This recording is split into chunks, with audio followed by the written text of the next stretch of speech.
Good morning, guys. I'm going to show you my bathroom.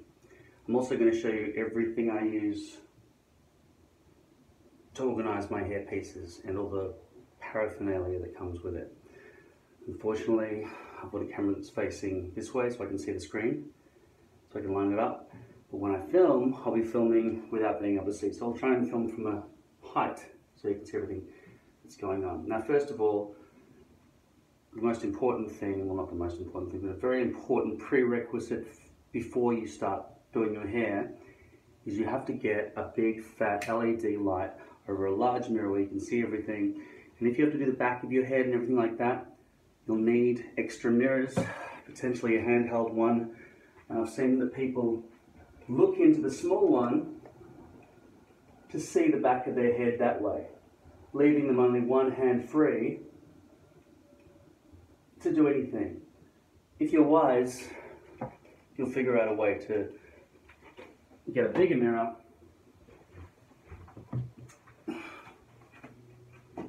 and somehow hang it nicely so you can do all that and look around at the back of your own head properly and just have it properly mounted so that you won't have to use one hand to do your hair.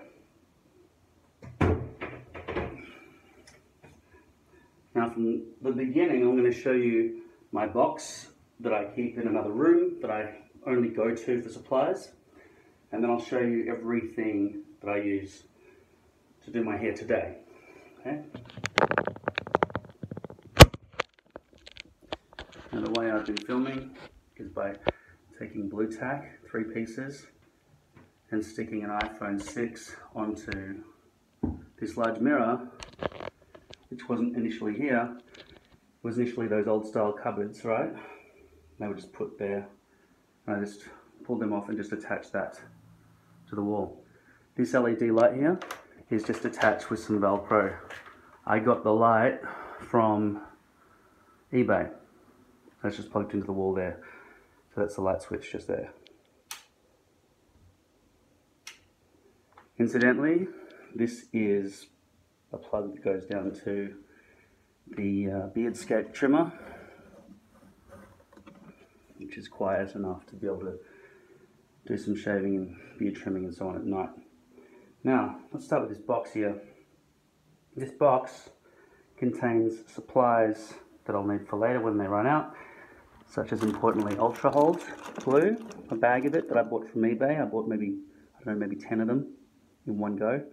I think there was a discount for a bulk purchase. That was it from eBay. I used to buy this icicle bottle that I'd squirt into the original alcohol spray bottle. But then I realized this was the cheapest, so I just bought a bunch of that stuff, which is alcohol spray that's used for cleaning screens and keyboards. And then these are the glues that I found to be useless. This stuff I found to be fairly useless, and that's also pretty useless for me as well. So those two are both anti-sweat kind of stuff that you put on your head. I don't know the correct terminology. And over here, this is adhesive remover, which is only used now. So is this. So these are 2 different types. You can get this from eBay. That's from Hair Direct, which is a company that's basically been completely disrespectful and used clothing dye. So it doesn't matter which one you use. What I use them for now, because I don't need to worry about lace glue removal anymore, because I'm using poly, is I can use it if I've got glue stuck in the hair that's somehow become placed there after I've applied the poly piece. If you use a lace piece, you've got to mess around with that all the time. With poly, you don't have to worry about that stuff much.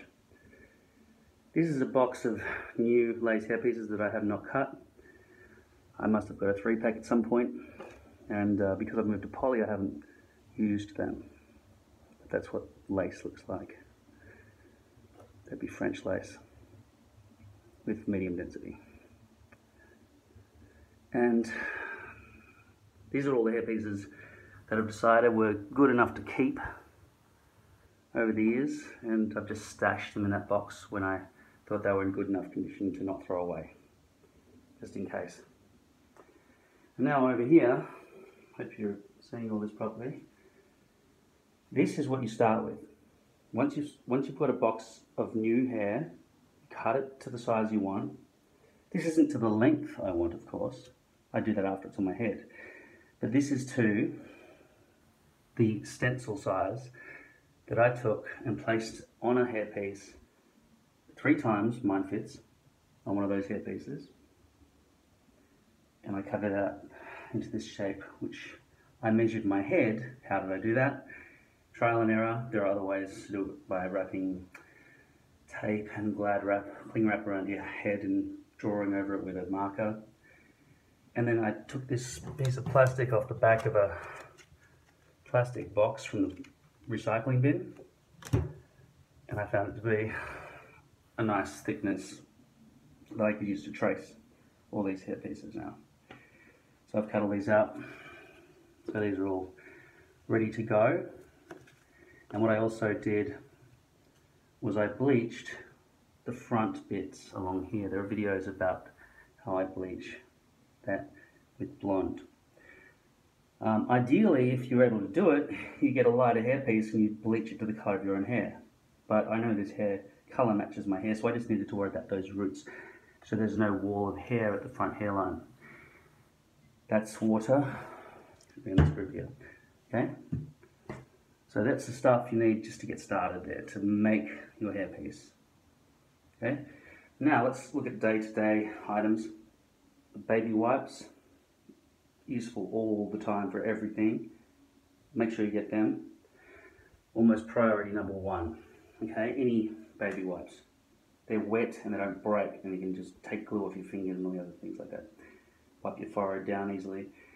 That's a spray bottle of water. I found that easier than dipping my brush into the sink.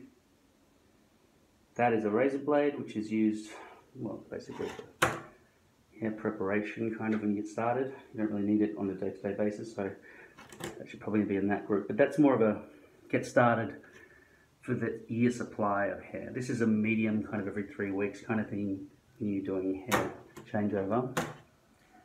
And you might think, well, why not put that there with that? Well, basically, because I put that with that instead and pick the rest off with my fingers, and I don't really need that. No soap and water to wash the rest off. Nowadays, I will use that only once every 6 months or so if hair gets caught somehow on the top of the poly. So, this is a hair band. Keep your hair back while you're doing your gluing. It's water spray, which helps keep the hairs out of your eyes as you're doing it. This is a comb, but I don't use it to comb my hair into position. I use it as a tool to pick glue out of things. Scissors, basically more of a preparation kind of thing. Midway, you know, when you're cutting your hairpiece on your head to the length you want your hair. And brush is not only just for styling, but also to get the hairs out of your way, but that will be the styling section, obviously. You're left with these basic things. So that is alcohol spray, and that is the glue. They kind of work together, so always pick them together.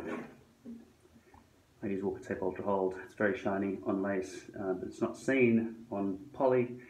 It does melt when it gets even medium type temperatures, but it doesn't come off when it's melted. It's still thick and sticky enough to hold the whole thing on.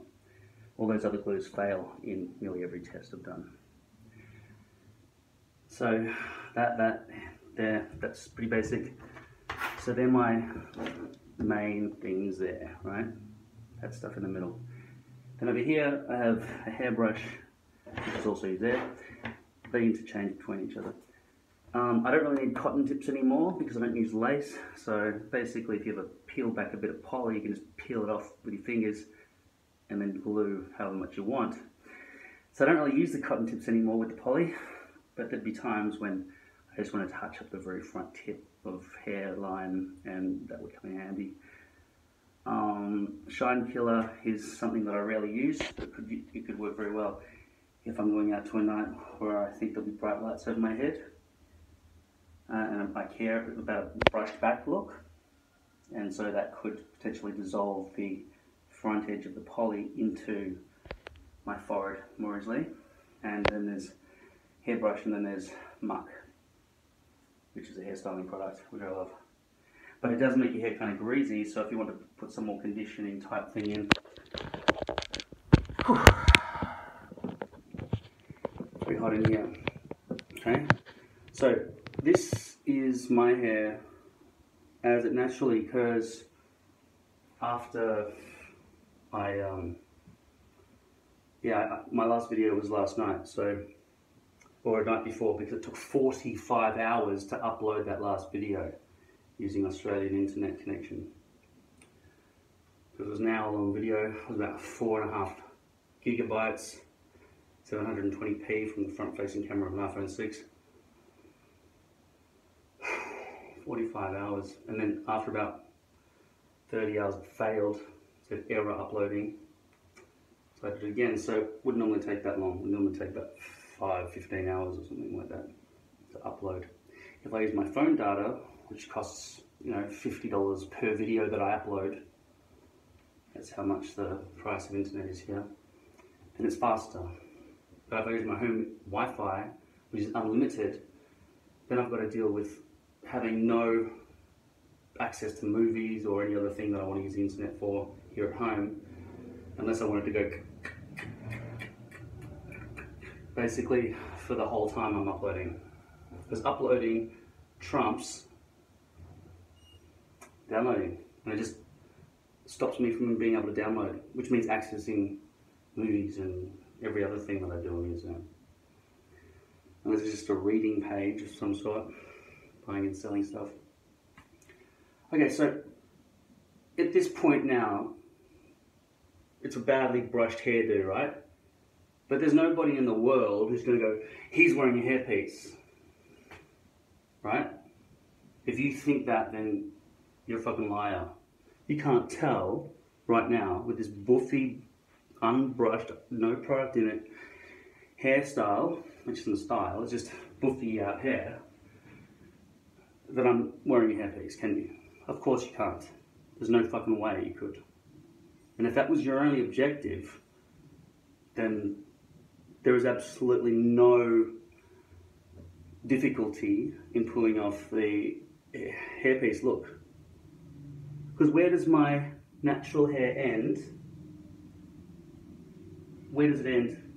And where does the hairpiece begin? If you hadn't seen my videos and known that it was there, how the fuck are you going to tell? How would you know? What would you do to see anything? You can't. It's undetectable. The reason we keep making these videos on YouTube about the brushed back look is because it's the ultimate, alright? It is the ultimate in success. If you've got a brushed back look that looks completely flawless,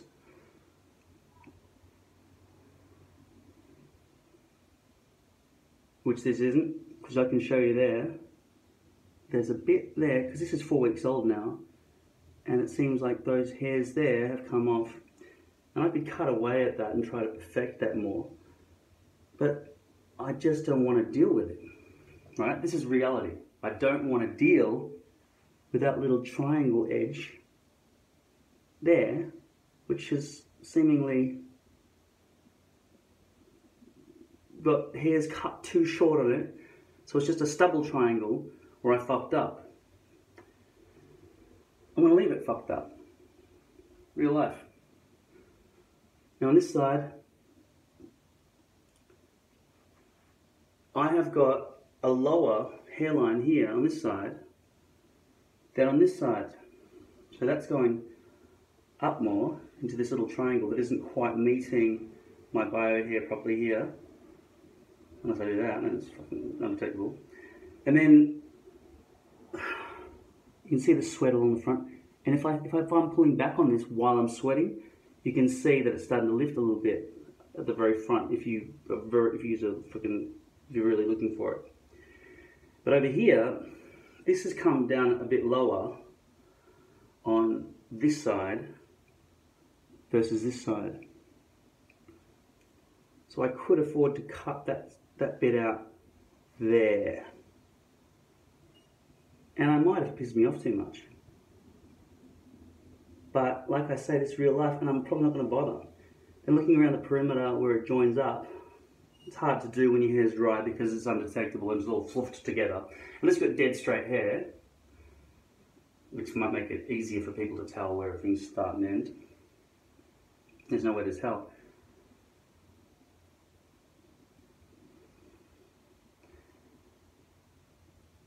My hair's very thick, naturally around the back and stuff, before the balding. So you might think, oh, well, I'm at a huge advantage or whatever.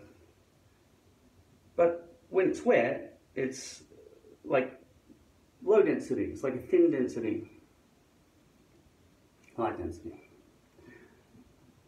So that's going to look realistic as well. Because if I go into a swimming pool and the people watching going, what the hell's wrong with this guy? He's got like some sort of scar across here or something, right? I'll say, yeah, I was in an accident. It was very sad. I lost my entire family, but I don't want to talk about it. Let's just get on with our day.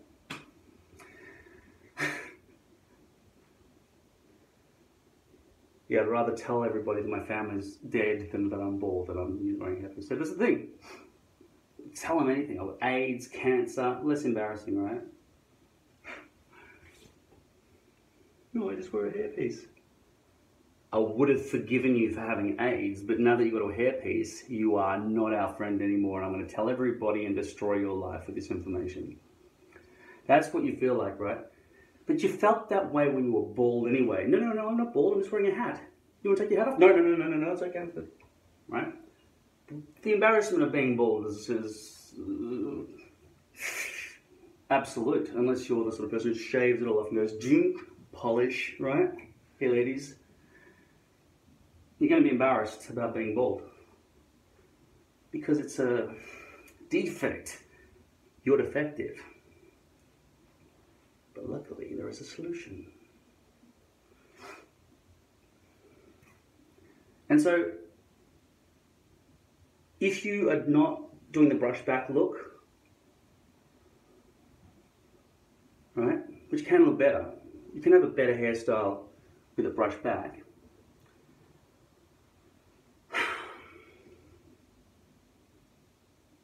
Then you will basically have no hairline maintenance to worry about that much. The only thing is, if you wear lace, it comes through, the glue comes through when it melts, the lace shines like fucking crazy when the sunlight beams down, or an overhead light in a cinema or anything, you know, anywhere you go. So you've got to fluff it over all the time to make sure that that shine doesn't hit the lace glue, which is why I've turned to poly. This is a very shiny glue, ultra cold, very shiny. And with the poly, it conceals it, right? Except back here. This is the thing with poly, right? There's a problem, right? That bit there, I'm going to show you how this works as a tool rather than a comb. This bit back here, you can see some plastic. That means that the plastic is hanging over some of the hairs at the back here. This would be a lot easier to work with if it was wet, if my hair was wet, because at the moment they're all fluffed. Makes it difficult to see everything. Because when I put this hairpiece down, I aligned it in such a way that this back bit seems to hang over some of my bio hairs at the back there. Now, what do you think I'm going to do to fix that? I'll give you some thinking music. Time's up. I'm going to do this. Problem solved. Or not. Don't care. Nobody's going to notice. Am I bald? No. Do I have little defects all over the fucking place around my hairpiece? Yeah. Do I care? No. Do I wish it was perfect? Yeah. Am I going to do anything about it? No. So this is reality, okay? This is not perfection where somebody's sitting down at a well-lit salon and somebody's doing their hair over the top of them all perfect and shit once. This is every day of my life So I'm not gonna do that perfect amount of effort every day thinking about my fucking hair. Like I just said before yesterday, and I swapped it over, I shaved 3 weeks of stubble off. I forgot I was wearing a hairpiece. Maybe I didn't forget every waking moment. Maybe one moment I go, yeah, but if you can picture that's a bit blurred down, all right, I'm going out. Maybe there's a time when I thought sweating is lifting a bit at the front there when I get out of the shower or something, and then I just go that until it dries in the morning, and I go, just get in the mirror later on. Yeah, it's fine. Or I just peel back the front bit, and this is the biggest thing you do the hairline and touch it up. But I didn't do that over 3 weeks. I didn't do that. So reality is, it's fucking fine. With longer hair, by the way. If your hair's short, oh shit, you better fucking worry about it. Longer your hair is, the easier it is to disguise. Unless you've got long floppy hair, in which case it might just be pulling the defining parts away or whatever. But I recommend, out of all the trial and error I've done since 2011, it's 8 years now, 2019, this stuff's good enough. I'd prefer better glue. Walker Tape Ultra Hold, for example. This size bottle, which I find to be the most convenient size in terms of how long it lasts and everything without drying out too much, because the big bottle would dry out every time you took the lid off and then you'd waste it, right? The big bottle, can't even ship it internationally anyway. If you're in America, you can probably buy anything you fucking want. Anyway, there's a smaller bottle as well of Ultra Hold.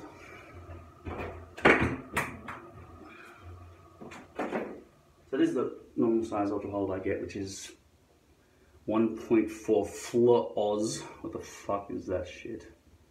Fluid ounces. Yes, I'm from the Middle Ages and I like to use imperial measurements. Right? Yeah, 41.4 milliliters. Fucking Americans. That's the size the other smaller one would probably come in, right? But as you can see in both of these examples, well, this one's got a sticker over it, so you can't see shit when you need to. The sticker should end halfway down instead of being so beautiful so we can see the fucking level of the glue, you fucking morons. Alright? In both examples, the brush tip is touching the bottom when the lid is all the way down. Duh, I can't think of any problems with that. Just sell it. When you screw the lid up, it is now no longer touching the bottom. Also, imagine just the tip of the fucking thing just touching the little bit of glue that's puddled down here like this, and it's just like a little bit on the tip of the fucking brush. Because the brush isn't fucking long enough to reach the shit at the bottom. And so when you get down to about there, you can no longer reach it with the brush that comes with this messy fucking brush, right? All covered in gunk by the end and hairs and shit. See, look how it's like basically dry because it's been sitting upright. What you got to do is lean it that way and scoop it out and fucking risk getting it all over the place. It's all down the stem of the brush.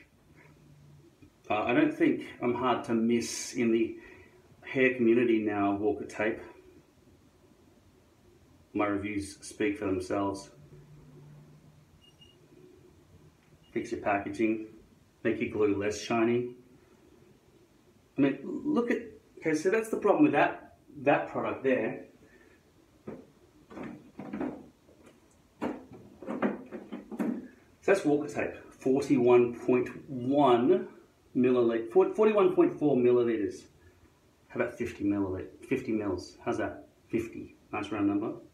But we wanted to do it in fluid ounces. You forget your fucking bullshit, imperial shit. The world doesn't work that way. Alright? This is their other one. This is from this company as well. Okay, look at here we go again. 1.4 fluid ounces. Who made that decision? You didn't want to sell 1.5 fluid ounces or 50 mils? Is that why? Is the company that's doing the packaging unable Or does this look like a good size that fits in the hand? Oh yeah, that's the perfect size that studies say that. Okay, this thing here has a crosswind. This thing here, it's supposed to be like deodorant. You put it and you've got to press and it's supposed to come out. For the first 10 minutes you use this product, nothing comes out. The bottle's unsqueezable, so you can't force it. But you use two hands to squeeze it, so that doesn't come out properly. That's bullshit packaging as well.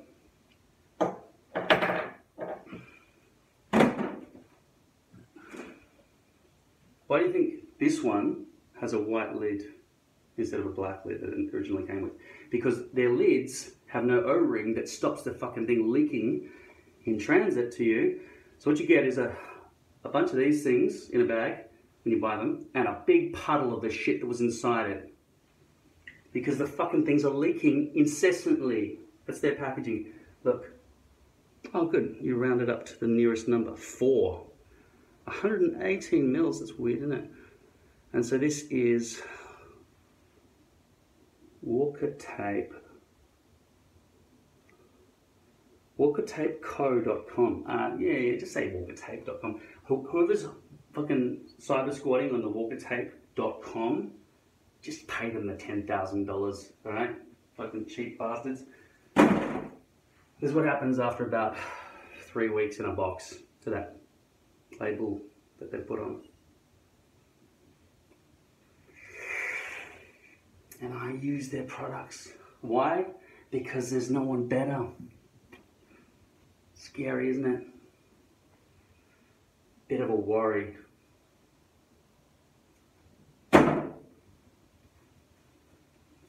So, anyone with investment dollars who thinks that this is unacceptable and I can't believe that's being sold to the general public, please come up with competitive products. This is the leader.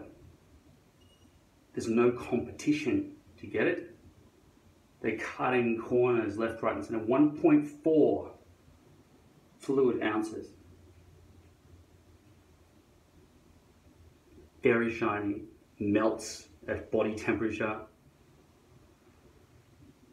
and yet it's the only glue that fucking holds a hairpiece to our heads. And there are more and more people wearing hair than ever before. So just fucking manufacture the shit. Why don't you just get into the alcohol industry? How hard is that, right? It's about $4 a bottle. Put your own label on it. There's your first product. This doesn't leak. Walker Tape? No, this is not Walker Tape. This is Rico Chem. Shit names. Anyway, I hope you've learned something. It's not that fucking hard if you're not doing the whole, are we getting the fucking hairline perfect, right? I haven't had a shower yet or anything. When I have a shower, the poly will raincoat the glue, which is waterproof because it's acrylic-based glue. It doesn't cause me any irritation. Some people it might cause irritation. You might need water-based glue, which means that you're probably not going to have very good hold. This is no good glue for you. This is not good glue either, but it's still the only thing we've got that works. And there'll be no problem with this thing having to be reapplied or any glue leaking around there like with lace. Every time I had a shower, even with this glue, while I was wearing lace instead of poly, this stuff would have sort of oozed around the front because lace is so porous. Well, it's absolutely porous. Net. And I have to pick away at this, and I realised, oh fuck, I've pulled away too much in there, and I'm going to fucking do the hairline every fucking day, or every 2 days. Poly is the answer. The V-loops can be a hassle, but you must, if you've got dark hair on white skin, bleach the front roots that I've shown you in many videos. I'm not going to tell you which ones they are. You're going to have to use it, if you haven't looked at them before, you're going to have to use your detective skills to go and find out where they are. Also, if you've got a heap of questions for me, that are beginner level questions, and you haven't read any comments from the probably thousands of comments now, over my 125, fucking 130 videos or whatever it is, don't be a pain in the ass. Read, watch, learn, then come back with questions that are formulated based on prior knowledge. I wouldn't. I'd be a lazy ass like you. But don't do it. You piss me off, and I'm not going to answer them anymore. I might be, you fucking cunt. No, I won't. I'll be alright. Hopefully somebody else will answer them for me. This is what hair looks like when it's stuck to your head. And here's Exhibit B, the guy who has a full head of hair. Hi! Can you tell the difference? No, of course you fucking can't.